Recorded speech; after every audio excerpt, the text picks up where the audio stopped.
Sa bhagavato arahato samma sambuddhassa namo tassa bhagavato arahato samma sambuddhassa namo tassa bhagavato arahato samma sambuddhassa buddhaṃ dhammang saṅghāṃ namasami ito parang sakajang dhammo sotapoti.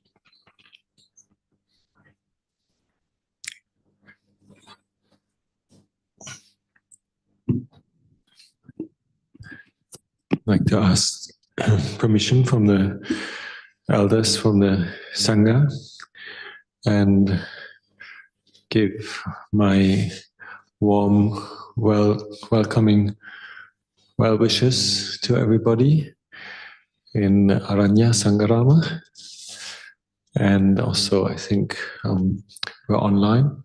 Yeah? Okay, good. Sadhu. So many of us know that just our group here has returned from a little pilgrimage in the last 11-12 days, and so I'd like to share some of the reflections on the pilgrimage and also on the Dhamma that we reflected on there. We had the opportunity to quite a diversity of experiences. One of them is coming to Bodhgaya. Obviously, already is a very special experience, being at the Vajra Asana in proximity to the seat where the Lord Buddha attained final liberation from suffering, and also seeing the whole variety of people that are expressing their faith in the Buddha. In this situation, it creates an atmosphere of support. Even though there's many voices doing it in their own tongues, their own style, and sometimes it's very crowded, nevertheless, there's an opportunity to go inwards very easily and also rejoice in the goodness of all these people. And this time, particularly in Bodhgaya, I felt there was quite a sense of friendliness and harmony. And in other times, like one notices little things like people jumping the queue or taking away seats from each other. This time, actually, it's quite the opposite. We were given many opportunities, lots of support, many friendly looks as well from other traditions. And that already is a very, very nice development from that eagerness of I want my access to the Buddha, to a sharing. That was one of the things I felt was quite tangible on the opportunity this time of meeting so many different Buddhist groups and people. And yes, the formal occasion that started on day 4 after we had arrived in Bodhgaya was the International Tipitaka recitation, ITCC, International Tipitaka chanting, where the whole Pali canon gets recited under the sacred Bodhi tree in Pali language in continuity over 20 years each year on the 2nd of December until the 13th. There's 11 days reserved for the Tipitaka recitation. And the feeling of reciting the Tipitaka is always something special, even though it is in Pali language, and none of us are really Pali experts in our group. There's nobody who has really studied the language, but over the years, I believe that's the same for all of you, all of us. We gather a more precise understanding and feeling for the expressions that the Buddha used, with simple observations of passages reoccurring in other contexts. For example, certain idioms that we have memorized because they are in our morning and evening chanting, for example. We get a very close relationship to the Pali language in that sense. And reciting it is crucial for that, because you express it verbally loud and with like awareness. It's not just reading something as a theoretical essay on the meaning of the teachings, but it's like a practice in itself to associate the meaning of what one is chanting while one is chanting with the words. And this year's recitation was recitation of the Vinaya Pitaka, the Chulabhaga, which is like also very dear to all of us here because we study that quite in detail. The main training rules have already been recited in the 2 years before, and now it's the smaller training rules, many stories around it. And funny enough, this year it was all about the formal transactions of banishment and censure and say giving a monk some say opportunities to purify himself through some special practices after having committed heavy offenses, for example. However, there are still many heartfelt I say passages in there that convey a meaning to people who are familiar with the matter. And also there are quite a few stories around the incidents that led to these training rules, which are particularly well known in our Sangha. The names of the notorious group of 6, for example, and they were always doing mischief, like quite obnoxious at the time of the Buddha. And so that was also part the unity in reciting something that we at Wat Bananachat and Arañña Saṅghārāma are quite familiar with, the details of the Vinaya, reciting them all together in that unified experience. And having that as a common denominator is a very precious experience as well. Particularly the Vinaya teachings are dear to our tradition. As you know, Ajahn Chah stressed like keeping the Vinaya as one's like way of life, and then having the Dhamma obviously more in an open way of opening up the heart and using wisdom, whereas the Vinaya then keeps it in a container of being precise and allowable, non-allowable is very clear, and we have a certain sense of certainty in terms of the Vinaya in our conduct, whereas the Dhamma many times is all about opening up and uncertainty or things that are bigger than our own little self. And whereas the Vinaya is very much like about, okay, you did this, then you have to do this. And these two poles of the practice, to be disciplined and to be liberal, they're very much like the hallmark of Ajahn Chah's teachings. So that was nice to experience as well, like also the accumulated experience in our own Sangha with this, in combination with then the whole atmosphere of Bodhgaya being such a melting pot where almost anything can happen. Like it's quite interesting to have that precise way of being a monk with the idea of restraint or careful that you don't bump into other people, whether male or female. We've got this way of conducting ourselves with constant mindfulness of not intruding on somebody, and suddenly you feel yourself packed in this whole situation. So that was like a good exercise, being a Vinaya keeping monk in this very, very bubbling, energetic, outgoing atmosphere in Bodhgaya. Outgoing in one way, that everybody expresses their way of faith, and ingoing is then the key, where we practice by ourselves, sitting under the Bodhi tree, which all of us had lots of opportunity to as well.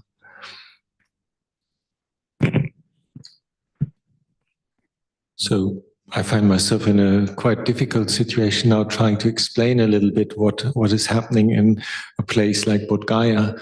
And it's actually what I really don't want to do, to pin this down and say it was like this, or this worked, or this was really good, or this was like not so conducive. I feel we are so many times judging things, and particularly Bodhgaya is a place where you are reminded not to judge things, but to experience them. And it's not a theoretical practice there. It's like not something where you can just kind of go by the books at all. You see even the amount of different traditions there, and it just much more requires to open the heart and be kind to each other, and allowing for strange things to happen as well, and odd things to happen, both positive and negative. Obviously, there are also a lot of like unexpected positive things that arise, and most of us have the experience that like whatever happens, it's quite a deep experience in Bodhgaya. So I find it's difficult now to explain what's happening there, and what has happened for myself and the group. And I hope that everyone who goes to such a place or who was joining us has their unique memory that is meaningful to themselves, and that they can then bring to life again and use as a source of insight or good energy or faith, or like effort, like that sense of like application, and not surrendering to that fatalist point of view. Everything's bad and everything's going down, everything's dukkha, but to do something that uplifts the heart. So in that sense, also I felt quite, through my upbringing, also a bit like, say, reserved in wanting to give Dhamma talks. There was the formal Dhamma talk at the International Tipitaka chanting in the evening, which obviously I enjoyed, and it was a very good atmosphere.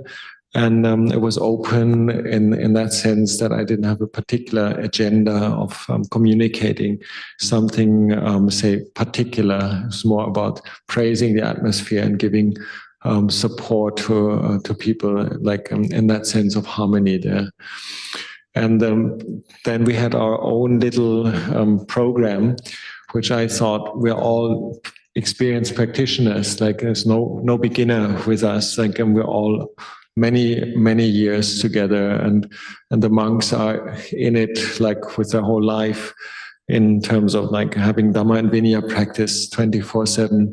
In that sense, we're not beginners, so I don't have to actually explain things or dish out another theory how the Dhamma is meant. That would be actually quite scary to do that in front of for the background of the Buddha being fully awakened to a very, very profound truth. And who would I assume I am to talk about this? So I thought a good thing to do is just to recite, even in our own time that we had as a group, and recite some of the key passages from the suttas. And again, we're not Pali experts. We don't know the fine points, and there may be some things that we like doubt does it actually mean. But we can always revisit that source of the suttas in the language of the Buddha, and make our inquiries. We can carry these Pali quotations or like words of the Buddha with us, and then gradually discover the meaning. And in that sense, I felt very inspired myself to compile things that the Buddha said about his own development towards full awakening, and then the second part, then what happened right after he was awakened under the Bodhi tree. These are some of the most famous passages. The latter part, like the first utterances of the Buddha, and then the various inspired, spontaneous remarks about what he discovered, and also very deep in terms of like describing the awakening experiences. So, and then before that, we had one day when we went in the afternoon to, it's called Dongeshwar. It's a hill close by Gaya, where like there's a whole hill range, mountain range that may have been covered with thick forest before.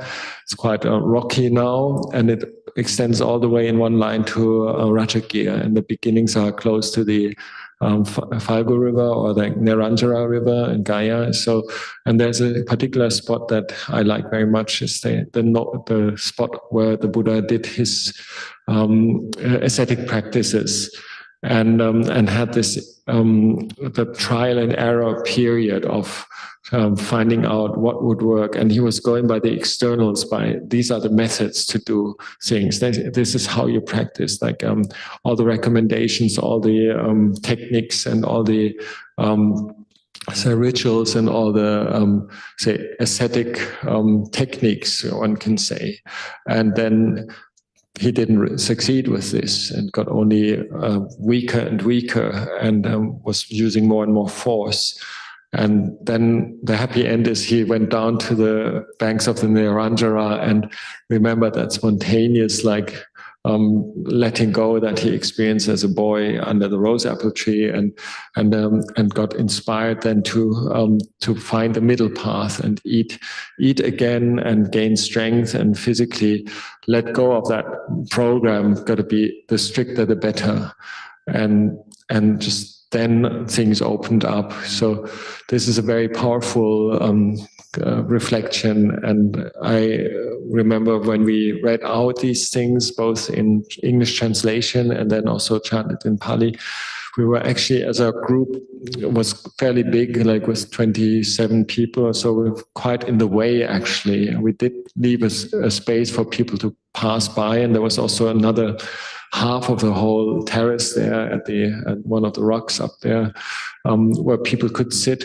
And I noticed that there were actually quite a few people sitting and listening to our chanting and also to the translation. And that was really actually quite touching. That thing that we were as a group doing for ourselves also was meaningful to these other people, other pilgrims. And I saw some Burmese monks and some Sri Lankan monks. They obviously also have a sense for the Pali language, as it's the ancient inheritance of all these countries. So whether it's India, Sri Lanka, Myanmar, Thailand, Cambodia, Laos, we all have these roots that, like, you don't have to explain too much. You don't have to interpret these things and get into academic discussions what this word means. For example, the word nekama, renunciation, is a very complex idea in the West. What's renunciation? What's that? Very odd, but like and somebody who's grown up in Asia, like, it just has an intuitive, like, acquaintance with that idea of leaving the world behind, or leaving sensual pleasures behind, or going to the forest as a maybe sannyasin or like a samana, and then working on yourself in a sense of, like, not going to sensual pleasures and fun and wife and kids and good pizzas and wonderful ice cream. That's basically saying no and going back to the roots somehow. And so sharing, it felt like while we were reflecting on it by ourselves, it felt like a sharing with others as well, because there was common interest there, and that was quite uplifting. I think this has maybe subconsciously been a thread throughout the whole period that we were practicing in Bodhgaya, and then later in Vaishali, the second stop that we had, and just not to be up in the head and analyze things externally, but just to feel them and be there and feel at home there. And this is particularly important for us as bhikkhus. Like, I don't think you can imagine so directly what it means to be a bhikkhu, a samana, and in India and the holy sites, and feeling that, okay, we're recollecting how the Buddha himself described what he wants us bhikkhus to do, so there's a special personal element in that, like a sense of vocation, a sense of duty, and a sense of uplift as well. And at the same time, like we sometimes analyze things and think about them my wish was that we would like rather experience things, and also the chanting. If one doesn't understand every word, it doesn't matter. Like we revisit the same truths all the time. Like we have a preliminary exposure to these things, and we need to revisit them many, many times in order to incorporate them into our way of life and into our being and into our heart. So then in Bodhgaya itself, talking or chanting the passages, for example, about the udana, about the unconditioned, or that there's this space where there's no sun, no moon, no stars. There was actually one spontaneous reaction in our group saying, what are you saying? There is no sun, there's no moon. And this was one of the few incidents where we had like a little bit of a, say, more explanation what this means. And I thought, actually, I thought that was clear. Like we have like, the Nibbana is the thing that the Buddha doesn't talk about. It's where all paths of speech don't work anymore. And to describe it will always be metaphorical. But it felt good then touching on this, and then that was there as a basis as well for us. Like, okay, there is the unconditioned, there's the things that we can't talk about, yet we approach it through language, through practice, through instructions for meditation, through techniques even. And the Bodhisattva, or the Buddha himself, basically he got it wrong as well. He overdid the external stuff, and then had to drop everything and change his practice to the opening to the more intuitive part when he recollected his spontaneous attaining peace as a kid, which is a metaphor for being unconvoluted with brain stuff, I would say. He just sat there and didn't have to ask anybody what to do. He didn't have to have a guru either. And even though he wasn't quite able to put everything together, sooner or later it then flourished, and he was able to go back to that experience and open up new dimensions of practice. The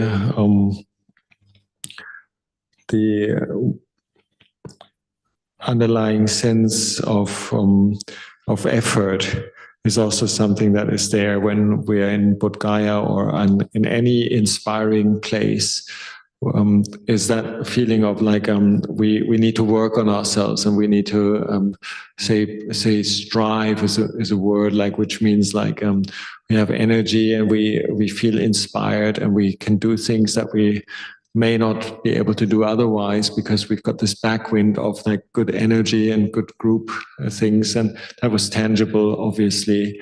And the one other outing we did was going to Gurupa mountain, where Venerable Mahakassapa has practiced. Let's put it like this: what the historic facts are, I'm not sure, and apparently he practiced in the very end of his life there, and all the way that he possibly just basically faded away in meditation, or he entered Nirodha Samapatti. So this is again like cannot really rationally explain what happened there, but it's an outstanding hill with a wonderful view and perfect spot for somebody who practices like a forest monk, lives out in the open, prone to the elements, and is like it's a tough thing.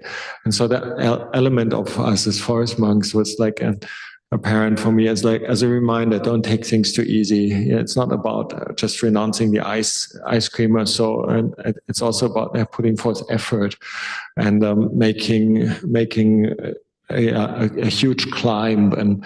And the passages that we recited up there were about the ascetic practices, which Venerable Mahakassapa can practice both for his pleasant abiding in his very life now, and also out of compassion for later generations, which is us, basically, like wearing Pamsukula Jiva, living as a forest dweller, taking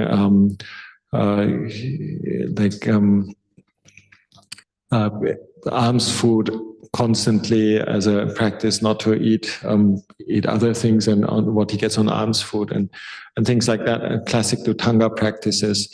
And then also like dhammas that come up later in our program, came up later in our program again many times, like to practice for the sense of viraga, letting go of passions, and the sense of like not accumulating kilesas, and contentment, and viveka and virya.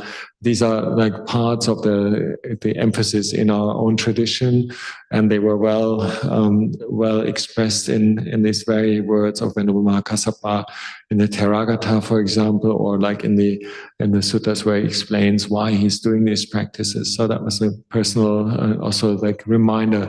It's not only about like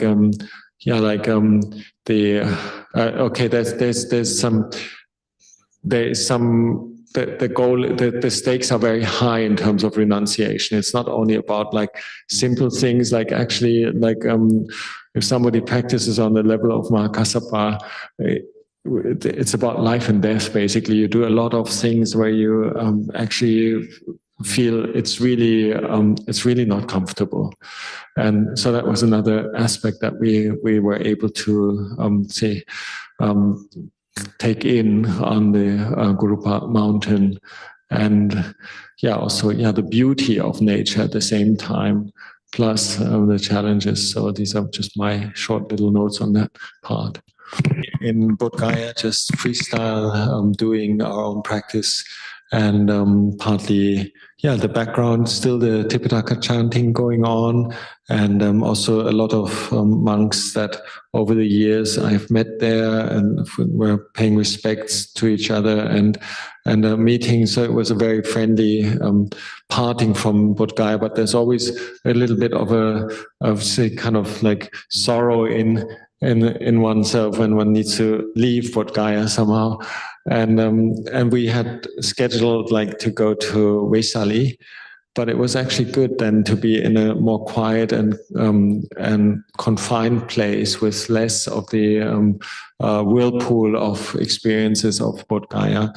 And also it reflects the same as like when we go back to our daily life later, when we go back to Thailand or the group goes back to Delhi, for example, then to be able to use teachings in contact with society. And I think that was a bit like in Vaishali, for me at least, it was more about like the Buddha is teaching the lichavis, the vajjis, what are the dhammas for decline, and also the final parting before the Buddha went on the last journey towards his parinibbana, was like passing on things to later generations again, and we have to then take these teachings, just like for Mahakassapa and the Buddha, we have to take them and try to figure out what to do with these teachings, and then to hear some descriptions of the times when the Buddha was teaching in the lichavis in Vaishali are quite humorous, quite fun actually, and like they seem to have been a bit the fashion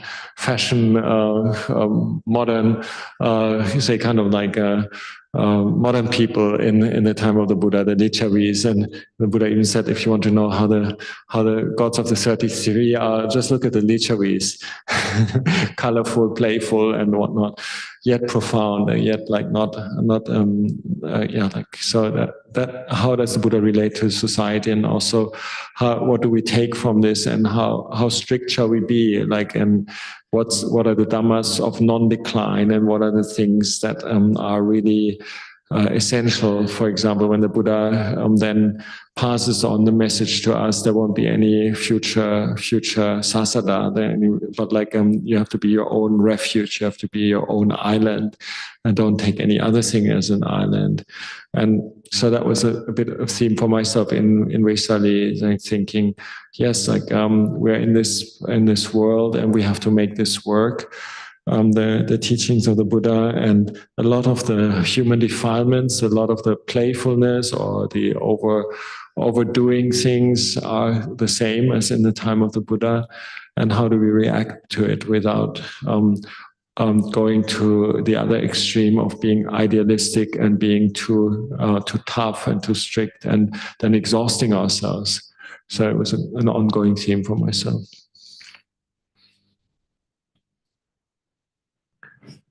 Leaving Bodhgaya, we did one last circumambulation together, which was for me a powerful experience because it's actually impossible to do these group circumambulations. We were holding one of the ceremonial robes that we wanted to offer to Buddha Metta, and magically everything was like the path was clear. We were able to do this, like out of the respect that other people had and made space for us, and out of our own not intrusiveness and the power of having a group effort, like to express one's faith.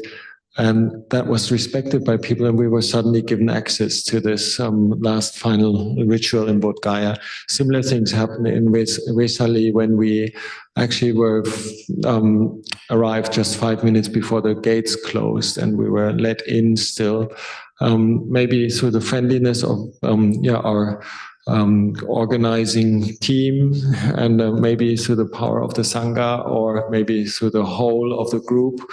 It just felt like people were giving us the opportunity, and we were able to do another 3 rounds around the stupa in Vaishali, where the lion's pillar is, and it just felt just rewarding somehow, like also the group energy that we were able to maintain, and just to not doubt about these things, just do them, and then people will support you, and that was very tangible as well.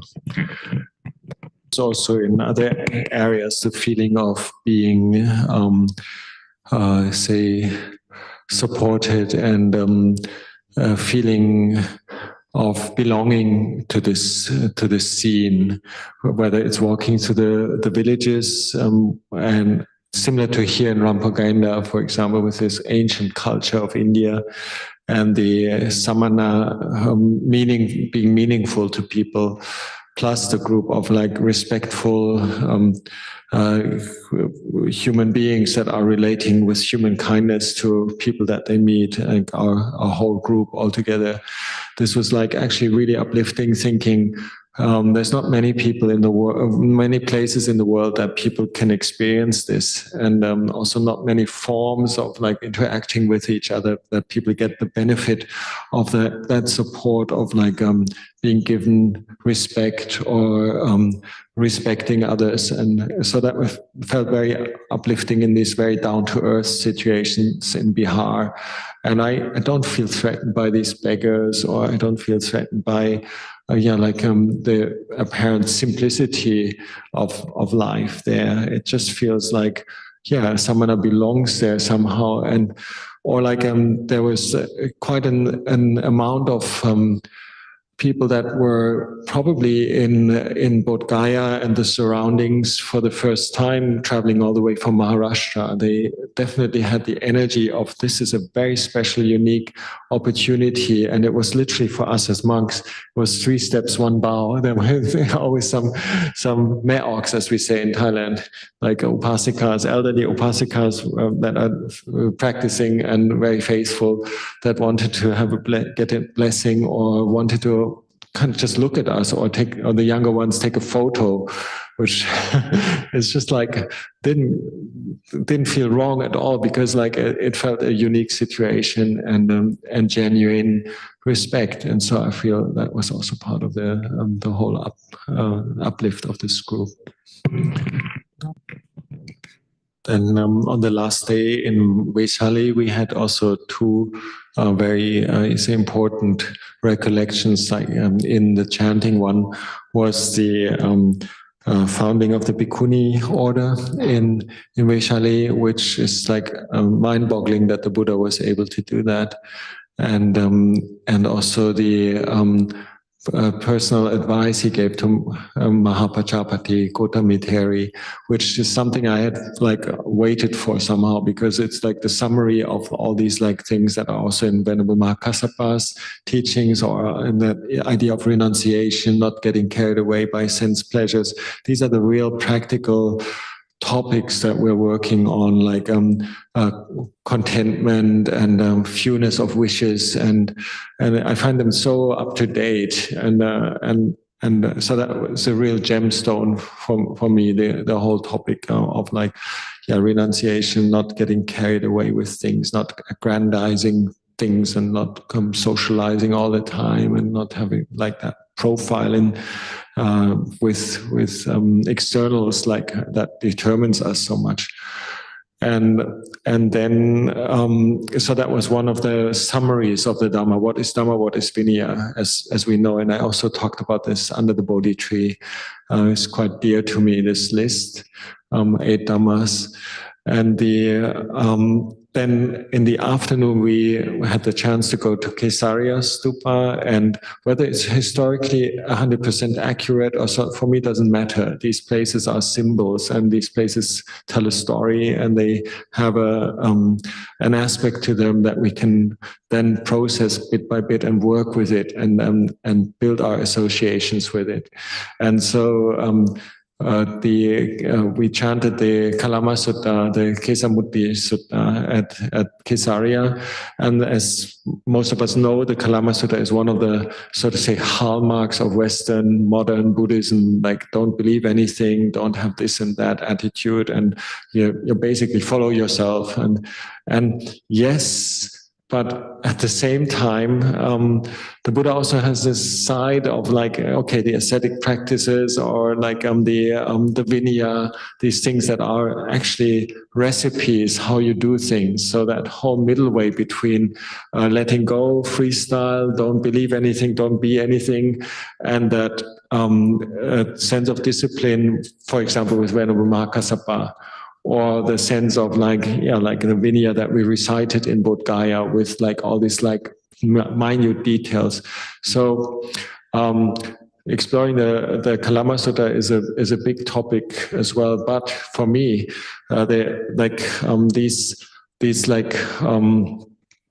it came up during this pilgrimage that actually the Buddha just tells these Kalamas, just don't be up in your head, just don't theorize all the time, just don't think all the time, just do good things. Is it good when you do good things? Yes. Is it bad when you do bad things? Yes.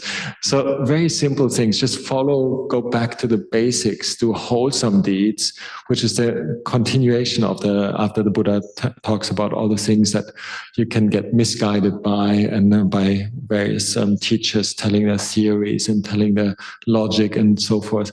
You can then go back to say, simply, is this wholesome? Does this feel good? Is that, according to my intuitive understanding, something that frees me or something that fetters me?